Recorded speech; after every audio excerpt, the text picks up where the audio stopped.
Halo, assalamualaikum warahmatullahi wabarakatuh. Kita hari ini membahas tentang engine yang digunakan untuk engine engine yang digunakan untuk keseharian seperti engine pemotong rumput, engine penepung, engine pendorong kapal dan lain-lain seperti itu. Nah, engine ini kita membahas untuk engine 4 taknya. Jadi sistem yang digunakan untuk engine 4 tak, bukan 2 tak. Nah, engine ini memang sangat bermanfaat bagi kehidupan masyarakat. Bisa untuk memotong rumput, bisa untuk pendorong kapal, bisa untuk menepung, bisa untuk gerobak, bisa dengan memang banyak fungsi. Jadi setiap fungsi nanti secara konstruksinya sedikit berbeda, ada yang vertikal, horizontal, ada yang lebih melebar itu, tapi secara umum engine-nya itu sama, jadi tidak terlalu berbeda. Komponennya juga tidak terlalu berbeda karena fungsinya memang menggunakan sistem 4 tak dan berfungsi untuk menghasilkan kecepatan tinggi dengan torsi yang tidak terlalu besar. Untuk torsi yang terlalu besar memang lebih baik menggunakan engine diesel. Nah, ini untuk engine pendorong kapal itu crankshaftnya ada di bagian bawah, jadi vertikal seperti itu. Tapi kalau engine pemotong rumput itu crankshaftnya itu horizontal. Nah, ini pemotong rumput, penepung itu seperti itu, pakai horizontal crankshaftnya. Jadi keluarnya crankshaft itu langsung disambungkan atau dipasangkan puli. Setelah itu dipasang sabuk atau belt. Nah, seperti itu. Untuk sistem yang menggunakan 4 tak, piston, connecting rod, crankshaft, busi, sama karburator itu pasti ada. Untuk sistem businya itu kita menggunakan ada yang otomatis, ada yang manual dengan memanfaatkan pembukaan throttle itu memanfaatkan gerakan kaki atau gerakan tangan. Sedangkan ada yang otomatis seperti genset itu akan otomatis, pembukaan otomatis. Ketika beban tinggi akan membuka lebih banyak. Untuk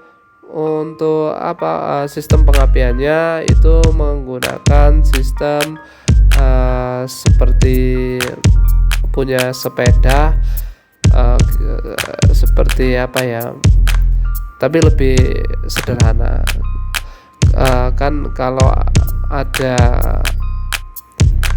kalau di bagian crankshaft itu ada untuk memotong gelombang listrik, sehingga nanti koil akan mengirimkan arus listrik atau tegangan tinggi menuju busi. Nah, ini sistemnya menggunakan OHV. Jadi sistem yang dipakai itu overhead valve. Jadi katupnya di atas dan camshaftnya ada di bawah dengan bantuan push rod.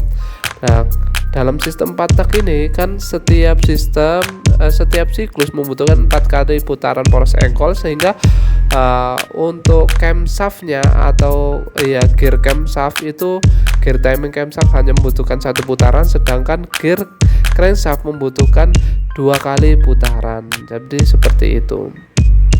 Nah, seperti ini untuk flywheelnya itu flywheel untuk menstabilkan putaran memang sistemnya. Nah, ketika bahan bakar udara masuk ke tempat throttle atau karburator, nanti akan terjadi kevakuuman sehingga bahan bakar naik dan bercampur dengan udara,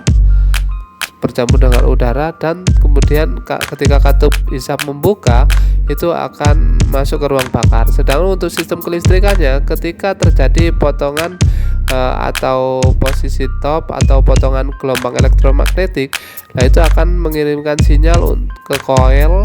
Koil akan mengirim ada terjadi induksi diri dan mengirimkan tegangan tinggi menuju ke spark plug atau busi seperti itu. Nah, ini sistem secara manualnya, secara mekaniknya. Secara mekanik ketika piston bergerak ke bawah itu ada dua kemungkinan antara usaha atau langkah hisap. Untuk ke atas langkah buang atau langkah kompresi. Jadi ketika itu bisa, ketika mau memastikan itu langkah kompresi, langkah buang, itu banyak cara sebenarnya. Nah, untuk aliran udara dan bakar, lah ini karena ada aliran udara, throttle yang terbuka dan terjadi kevakuuman dari piston, maka secara otomatis bahan bakar yang terdapat pada reservoir tank atau floating atau tempat penampung akan menarik ke atas dan tercampur dengan bahan bakar dengan udara secara otomatis, dan kemudian karena saluran hisap terbuka akan masuk secara otomatis ke ruang bakar seperti itu.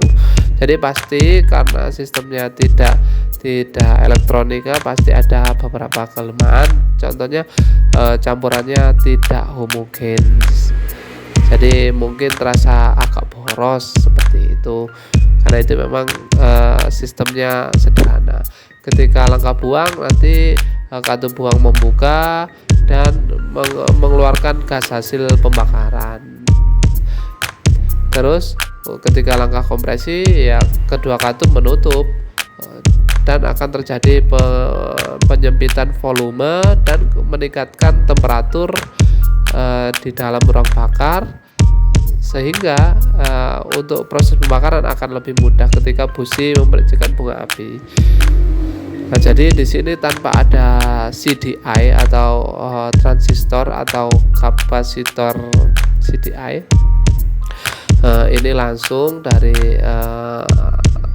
sinyal yang dikirim dari flywheel dan memotong gelombang elektromagnetik, kemudian memberikan sinyal pada coil, ignition coil, sehingga ignition coil terjadi induksi diri dan kemudian tegangan tinggi sekitar 20.000 volt akan disalurkan ke spark plug, sehingga akan terjadi proses pembakaran ketika langkah akhir kompresi atau top. Ini terjadi sekitar 5 derajat sebelum TMA yang secara umum. Nah, ini ketika terjadi proses pembakaran, terus kemudian langkah buang. Nah, di piston itu ada sedikit cowakan.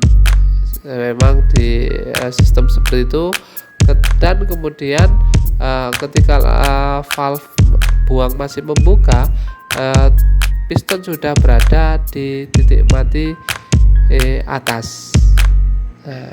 Jadi setelah piston bergerak turun, itu baru katup akan menutup secara sempurna. Itu sistemnya untuk lebih memperingan kerja dari engine itu sendiri sebenarnya. Atau di sini lebih gampangnya itu namanya overlap atau gerakan akhir dari pembukaan katup buang dan awal dari pembukaan katup hisap atau langkah hisap seperti itu overlap. Di atas di atas piston memang ada